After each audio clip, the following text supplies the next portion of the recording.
আসসালামু আলাইকুম। হ্যালো সুপ্রিয় বন্ধুরা, আজকের এই ভিডিওতে আমরা যে বিষয় সম্পর্কে আলোচনা করব সেটি হচ্ছে হারানো চেকের জন্য করণীয় কী, বা চেক হারিয়ে গেলে করণীয়টা কী।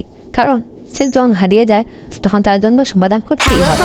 সমাধান যদি সে না যায় তাহলে তার ব্যাংকের যা টাকা আছে তা অন্যকে নিয়ে যেতে পারে। আমরা চলুন আলোচনা করি।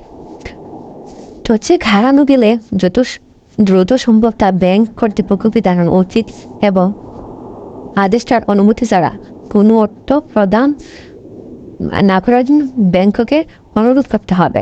ব্যাংক যদি কোনো হারানো চেক সম্পর্কে অবগত হয় তবে সেই হিসাবের চেক দ্বারা হিসাব থেকে কোনো অর্থ উত্তোলনের সুযোগ দেয় না।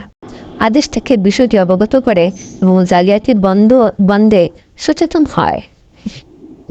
উপযুক্ত আলোচনা থেকে বলা যায় যে হারানো চেকের ক্ষেত্রে তিন পক্ষের করণীয় ভিন্নরূপ।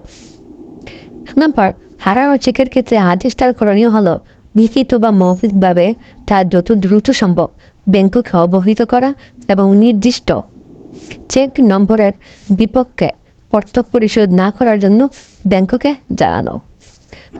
প্রাপক এবং হস্তান্তর গ্রহীতার কাছ থেকে চেক হারিয়ে গেলে তার দায়িত্ব হলো পূর্ববর্তী পক্ষকে যথা নিয়মে লিখিতভাবে জানানো।